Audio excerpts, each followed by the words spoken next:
Yo, what's going on, everybody? We're back. March Madness. It's coming to an end. Like it's gone by like, whoo, man. You know, um, we're getting close to the end of March Madness. Uh, Playoffs about to start up. Baseball's in full swing, man. Oh my goodness. And then for like a couple of months, we're not gonna have base basketball. We're just gonna have baseball for like a good 2 months. You know, um, until football starts back up again. College football starts back up again right then. So it's gonna be an interesting time because like we're in that in between time where it's like there's still sports, but it's like most major sports are starting to wind down. Like I said, basketball's winding down. We got like April, May, June. We got like a couple of, because like June is like when yeah, no, we got like a couple more months of basketball. College basketball is about to end. So yeah, man. Um, anyways, um, thank y'all for joining me. I'm your host, Chase Guns, as always. It's just me, myself, and I. You know. But we got Spurs versus Warriors. Honestly, this was a lot closer of a game. It wasn't. Let me say this. How do I put this?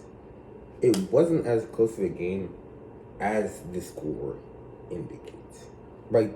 Because the final score is 127-113, right? Okay, hey, a respectable 14-point loss for a team that doesn't have Steph, a team that doesn't have Jimmy, a team that doesn't have Kristaps Porzingis, who are easily three of our best players, who don't have three of their best players on the roster at the time.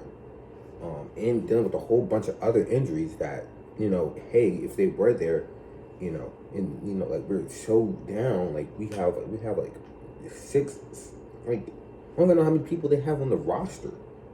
Like I could probably be on the roster. You know what I mean? Would I hit a shot? Probably not. Would I defend somebody? Probably not, because I don't have the skills. But that just goes to show how depleted they are. That hey, even a rando like you and me, you know what I mean? We could be picked up off the streets. It's come sign for the Warriors. You know? So, but I will say though that there were multiple times in the game where the lead was like, okay, this is bad. Like it was getting up there. It's got like 26 at one point. But yeah, like no, the Warriors did, they did make some comebacks. They were able to get it down to three, not down to 10 at one point, and then down to 13 at one point for the end of the third quarter. So yeah, but I mean, like overall though, this was a dominant victory by the Spurs. You would expect the Spurs to beat up on the Warriors. Like they're depleted. They lack the size to handle someone like a Victor. You know what I mean? Hey, maybe if Kristaps was out there, maybe they fare better. You know? So we have Celtics and Heat.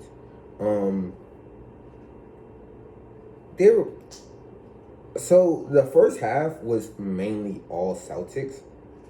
Like it was 53-33 after one. It was 80-57 at half.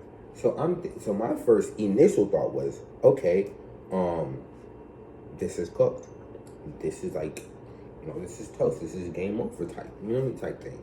Okay, they're not gonna come back, right? In the third though, right? I like in the third, the Heat hit 11 threes in the third quarter, and they were like actually because like they slowly chipped down the lead, and then they went on like a 6-0 run like the last 30 seconds to get it down to like a 10-point game after three. So I'm like, okay, we could actually see a close game here, right? And the lead got down to 9 at one point. It was 114-105 with about like 10 minutes and 20 seconds left to go in the third, right? So I'm thinking, okay, we're actually gonna see like a close game type thing, right? No. You know why? Because Jaylen Brown, Jason Tatum, the Celtics, they brought it right back up to double digits. Like maybe like literally like a minute later. And they kept the double digit lead throughout the rest of the game and ended up winning 147-129. Here's my thing, right?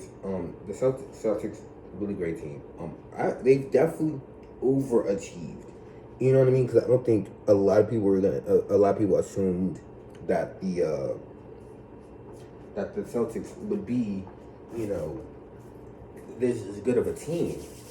I mean, because like obviously, you know, the Celtics when fully healthy, they're a great team. I don't think anyone expected them to be like one of the top 5 seeds in the Eastern Conference. You know what I mean? Especially with their best player in Jason Tatum out for the majority of the season, but Jaylen Brown and everyone, not just Jaylen Brown, right, but everyone else has like really stepped up, and they've come together and they've really, you know, stepped up, made all of this possible. And also, I gotta give my praise to Joe Mazzulla as well, because I think no, hear me out, right? Winning a title is the greatest thing that a coach can do, right? But I think winning games and being a constant in the playoffs, being like a top 5 seed in the playoffs, going into the playoffs, when your best player is out for the majority of the season, I think that's one of the most important things a coach can do, because that really shows you, okay, who's a good coach, right? Is can they keep their team? Can they make sure their team is successful when their best player is out? And it also does help that, you know, the roster construction for the Boston Celtics is so great that, hey, even if like my best player is out, I don't have to worry because I have all these good players. But they can only do so much when the coaching is so bad, and I think that's just a testament to how good Joe Mazzulla is. That even with Jason Tatum out for so long, he's been able to keep them afloat and even keep them above water, you know. So shout out to him. Rockets versus Knicks.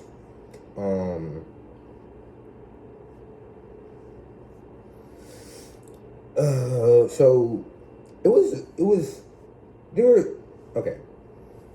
So Rockets got out to a really hard start, like it was 12-1, right? And then 37-21 after one, right? Something okay. 16-point lead. This is gonna get bad soon, right? Knicks respond back with a 7-0 run. And they were able to actually get it down to 6 a couple of times.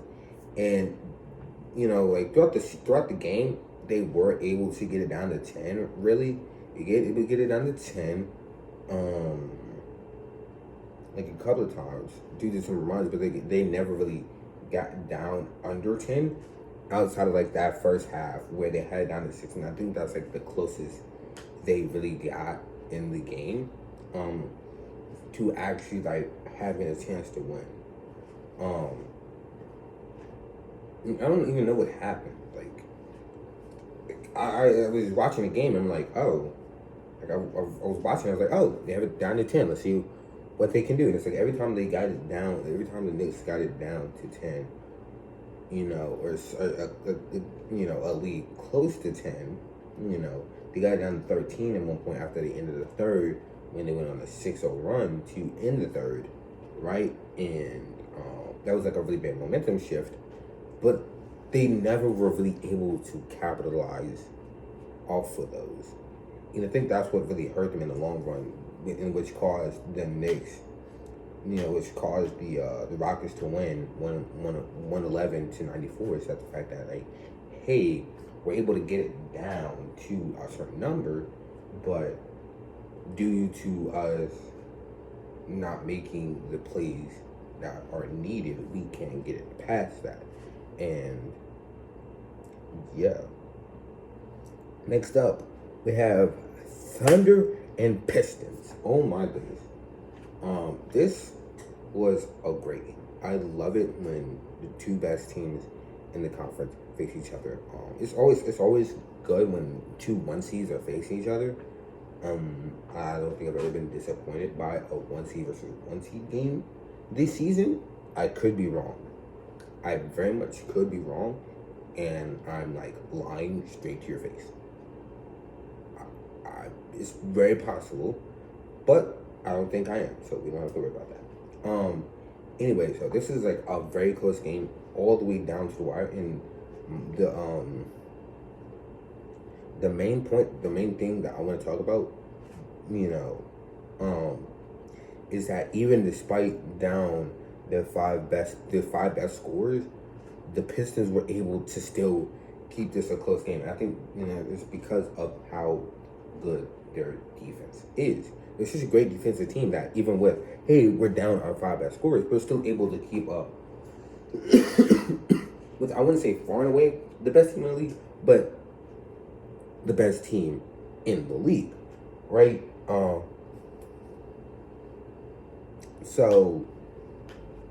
The Pistons did sell a 7-point lead though with 4 minutes left to go, because the Thunder went on a 6-0 run, and obviously they went into overtime tied, because on a potential game winning three, right?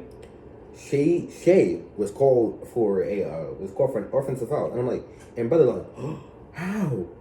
And if you look at the replay, brother gave him a full Derrick Henry, a little Derrick Henry. Bro said, like, you gonna say like, how, brother? Get pushed off, my nigga. The fuck you mean how? We saw it clear as day. This the most HD shit. Talking about some how. Talking about some how. Talking about some how. Don't piss me off. Alright, moving on. We got TCU versus South Carolina. Right? This was really just I would say this though. Like the ending score doesn't like speak volumes to how TCU played, because they played great. TCU played great. They somehow were able to keep it manageable for the majority of the game, right? They're down 35, 27 and a half, right? And then going into the third, they were down 49, 41, 41, right? It's just that fourth quarter, that fourth quarter is where everything went to shit for TCU. They were able to keep it close for the majority of the game. They fought hard. They had a lead for the majority of the first quarter. Despite how the quarter ended for TCU, majority of the first quarter, TCU controlled the lead. You know what I mean? They had a lead. No, they did go down 16-14. But that still says something. And it's just a shame how things ended. You know what I mean? Because like that's just how the cookie crumbles, man. Like I hate to say it, but they played good. They played well. It's just that they just weren't good enough.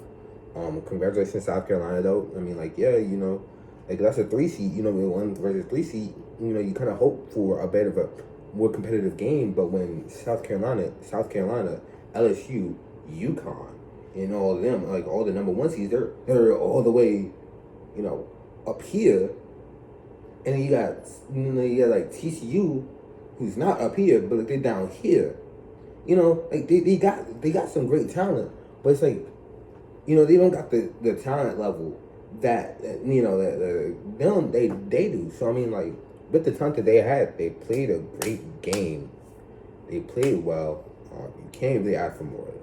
Ask more from them. I've really, ever since like I've been trying to keep up with Olivia Miles as best as I can. I was very impressed with her last year at Notre Dame, and I've just even more impressed with her at TCU. Um, she's gonna be a great. She's gonna be, whoever picks her up in the WNBA draft, you're getting a really great point guard. You're getting, someone that can like average a triple double at any point. She's very smart. Her floor vision is very good. She's a good shooter, good driver. She's good all around. So I don't see many like flaws in her game. But then again, I don't watch. I can't watch every TCU game. But I can go back.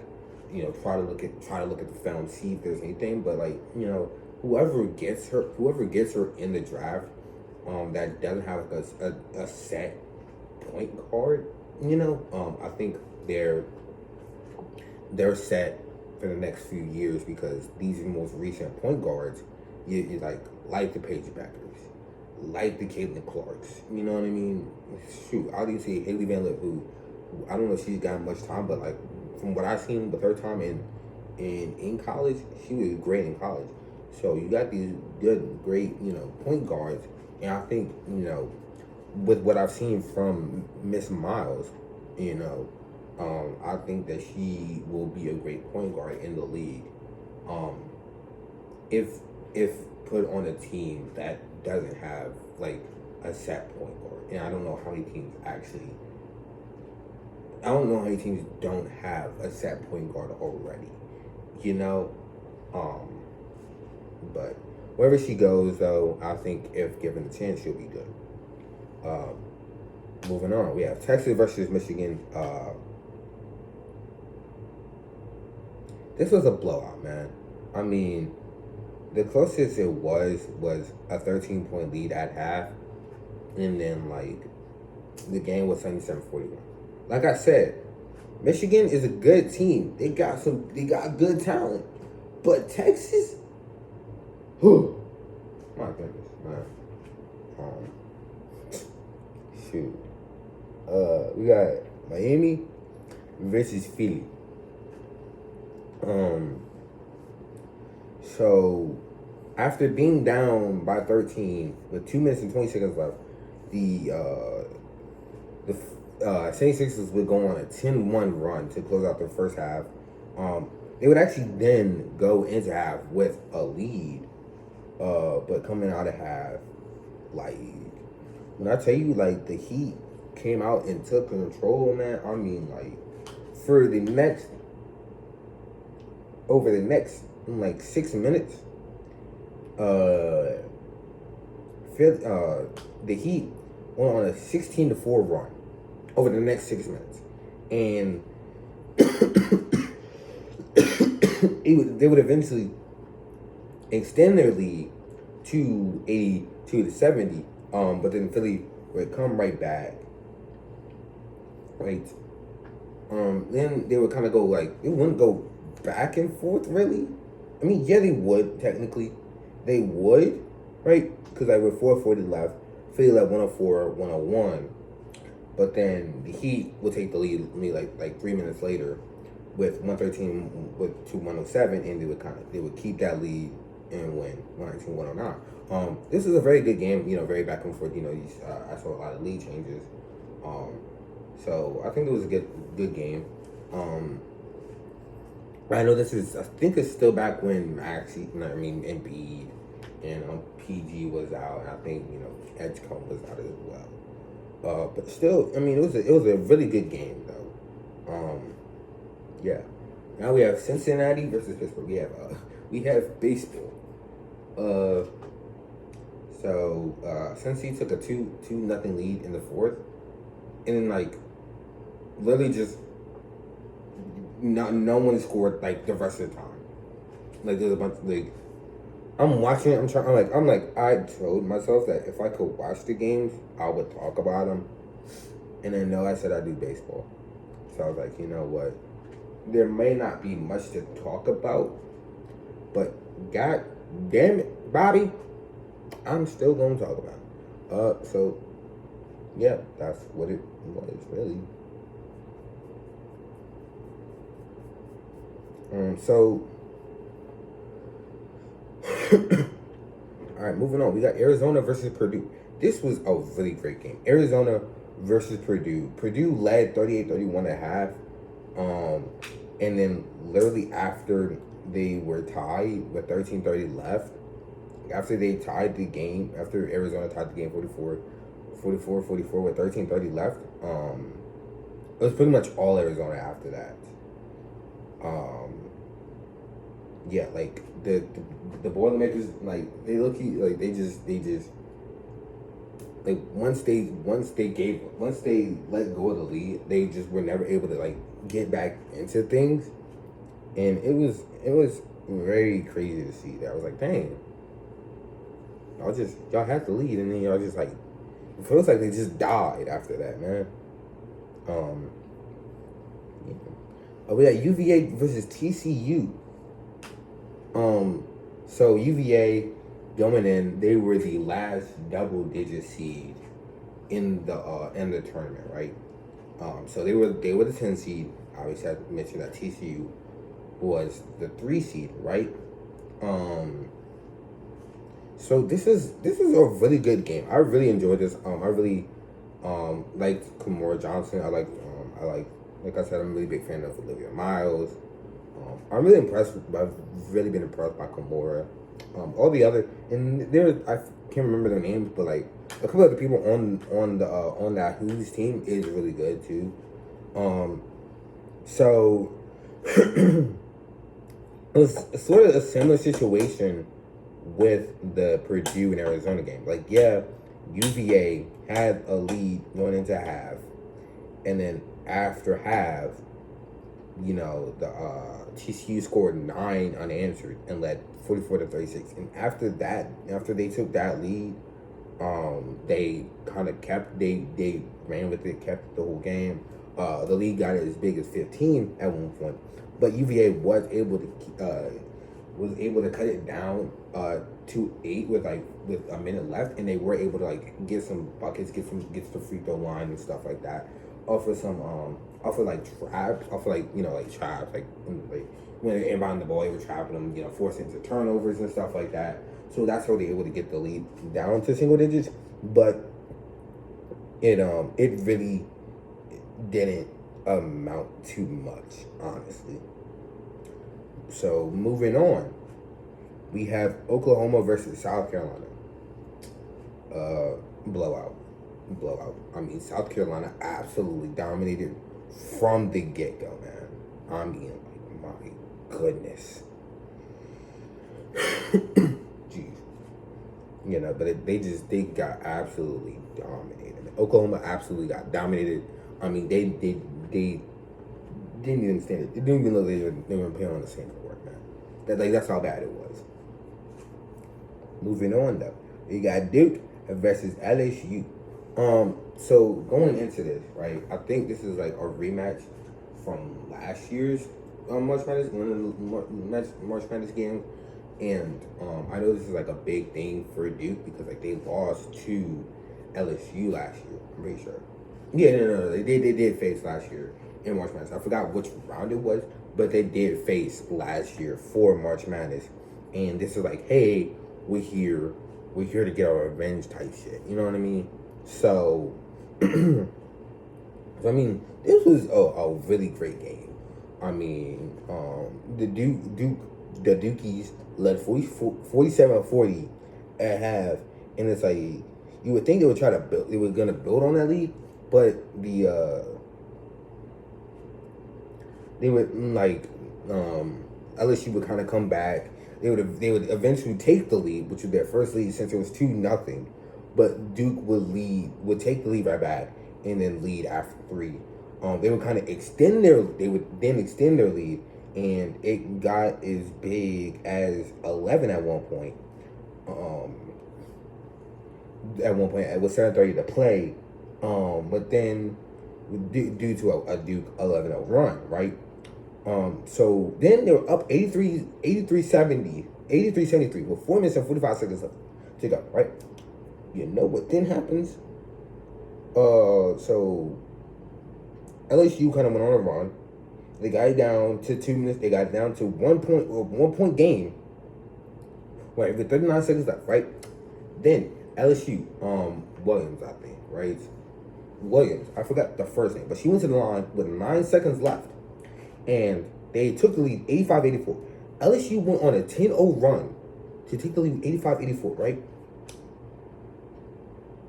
So, they call, Duke calls the timeout, right? Duke calls the timeout. They get the ball at half court or whatever, right? Duke misses I don't know, I don't think it was an air ball, but someone from Duke missed a wide open three, right? And by the grace of God, by the utter grace of God, it was touched by LSU, right? So, with 2.6 seconds left to go in the game, right?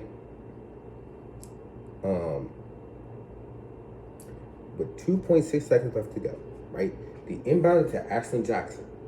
Now, mind you, Ashlyn Jackson last year had missed 2 free throws in the 3 in last year's LSU game in the March Madness, right? So this is her shot. This is like because they were killing it from deep, man. Them point guards, the backcourt, the point guard, shooting guards, the backcourt of Duke was really killing them boys, really killing them girls of LSU, right? That whole game. So Ashlyn, right? I think she had hit a couple of threes, right? So Ashlyn, she pump fakes, gets Flage up in the air, right? I think sidesteps, and then shoots it, right? Barely, I'm talking about she gets it off, right? She gets it off, and you know what a toilet bowl is, right? You know how when the toilet flushes, it goes around and it goes down. That's exactly what happened with Ashlyn Jackson's shot. It went around. It went around 3 or 4 times. I'm pretty sure it went around 3 or 4 times. And then it dropped. And I mean, oh my goodness, bro. I was not expecting I was not expecting LSU to lose. You know what I mean? Because I had them going to the funnel. Flage. Oh my goodness. That view of Flage was he just puts up the phone that's so funny to me. I don't understand why.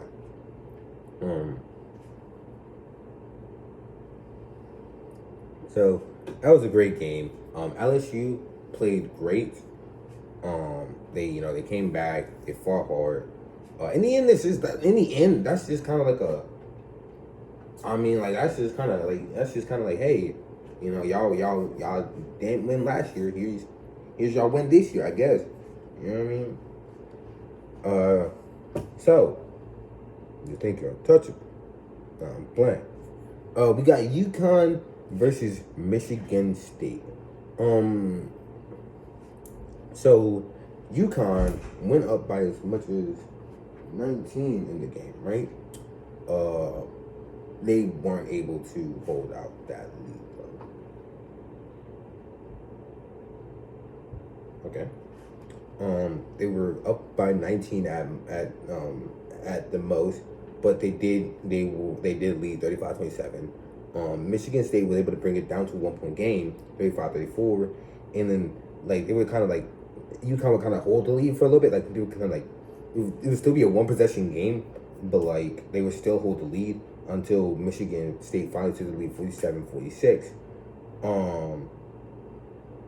And then they would kind of go. They wouldn't really go back and forth with the lead, but UConn would take the lead, right? And they had a 3-point lead with 22 seconds left to go, right? And then Michigan on their final potential possession, right? On their potential final possession, they wasted a lot of time. I mean, like, they were just like, huh, what are we doing? What are we doing? Like, they didn't know what to do. They were in the panic. They were struggling. They were panicking. They thought, Anakin, start panicking. I don't have a panicking. I don't know what to do. And you know, they like the knees weak, arms heavy, I'm on his minutes and then months again, come, drop bomb, beat Kings off, you know what I mean? Like, they didn't know what to do. They were scared. They weren't ready for prime time. So,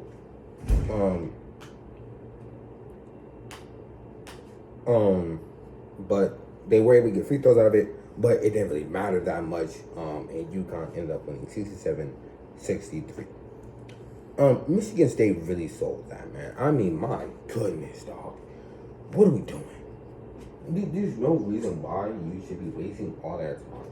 You know this could be your final potential possession. You're like over here, like, so what do we do? It was a disgrace, man. I mean, my goodness. So we got UCLA versus Minnesota. It was a pretty close game at half, but then UCLA after half they just they extended their lead. They took control, and you know, being like the number one seed that they were, you know, they dominated the rest of the game. The lead ended up being 24 at the end, and UCLA won 80-56. Same thing with UConn. UConn, they only led 28-20 at half, but after that, it was all UConn. They ended up winning 63-42. I mean, there's not much to say about that. Really, it's just like, hey. We got Vanderbilt versus Notre Dame. This was a really great game. This was a really, really hard fought game. I mean, yeah, you know, Vanderbilt did go down by double digits, but they were able to fight right back. And then despite Michaela Blakes, their star player, going 1 for 13 from the field and having 10 points, they were still in the game, and they, you know, they kept it close for the majority, like for the whole game. And Vandy was actually able to take a 60-59 lead, their first lead since 5-4, but then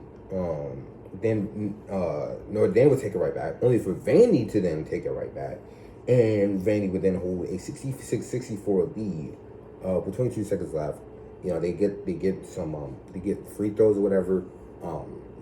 Vanderbilt wasn't able to, you know, capitalize on anything, and Notre Dame ends up winning 67-64. Hina Hidalgo had a 30-point triple-double. Yeah, a 30-point triple-double, man. So, we got Illinois versus Houston. I mean, both teams got out to a freezing cold start, man. I mean, a combined 2 of 18 in the first 5 minutes for 6 points. I mean, they were just chucking things up, bro. But eventually, late in the first half, Illinois was able to pull away, leading 21-24, not 21-24, 21-14, and they would go into half up 24-22. Going out of half, Illinois would take the lead. They already had the lead, but they would extend the lead, and at one point it got as much as 12. Right? No, the lead was 18 at one point. But Houston was able to cut it down to 9 with 5 minutes and 29 seconds left. But that's no. They were able to cut it down to 7, with a minute 12 left to go. But at that point, it was kind of like a situation of too little, too late kind of thing, and they weren't able to. You know, they lost. Yeah, I don't know what to say, man. I was expecting more out of Houston. I really thought that they were, because they were in the national championship game last year. So for them to be bounced by Illinois this year, I really thought that Houston was gonna go back to the Final Four at least, you know, but you know that's not happening. So you got Arkansas versus Arizona. I mean, Arizona led 54 to 43 and a half, right? It was like in the first half, the lead was as big as 13, but Arkansas was able to fight their way back, get down to 11 at half. But I mean, after half, man, jeez, it was just nothing that Arkansas could do. Arizona beat up on them boys, 108 to 88, man. So final two games, we got Diamondbacks versus Dodgers. Arizona led 2-0 at the top of the fourth. They didn't score the whole. They didn't score 8. They were outscored 8-0 the rest of the way. 3-1 home in the bottom of the fifth. Two more driven in runs in the seventh. No, 3 more driven in runs in the seventh. Will Smith hit a two-run bomb, and the Dodgers went 8-2. Diamondbacks. I mean, I get it, it's the Dodgers, so that is like the best, far and away, the best team in the league. They have all these great players, so I mean, I can't really blame you. But then we get to Iowa versus Nebraska. This was a really back and forth game. They were tied. They were tied a couple times. Like they were tied a couple times. Leads never really exceeded. The lead never exceeded like 11. I think. Like no, the leads never really extended to like a 10-point lead outside like early on when it was like 12-2. Other than that, it was a really close. It was like a really close game. You know, but for the majority of the game though, like Nebraska really led for the majority of the game, but Iowa won the game 77-71, but by only leading for 2 minutes and 8 seconds. Oh man, like if you like, they really led only like the last 2 minutes of the game, really. And that's crazy to think about, like how Nebraska was really not really dominating the game, but like they had the lead, they were in control for the majority of the game. But the last 2 minutes, they just kind of fell apart. And it's like, I see that happen with so many teams. It's like, it's always just a combination of things, like whether they're missing shots, turnovers, or whatever. They just can't get stopped. It's just like it's always the funniest thing to see how a team can fumble a lead. Hey, that was Bo. Chase Owens. Thank you for joining me. I really appreciate you. This is episode like 15, I think, right? I think it's like episode 15, man. I mean, I've been doing this for a minute now, and like, yeah, I'm not seeing much, growth. But a guy can dream, I guess. Like a guy can dream, man. That's all that really matters. Is like, hey, I'm dreaming. This is what I want to do in life. I don't want to be a podcaster. Actually, on episode 16, I should probably figure out like a logo or something, man, so I can put these out on Spotify under the same username, all. But yeah, until then, I'm Chance Guns. I'll catch y'all later. Peace.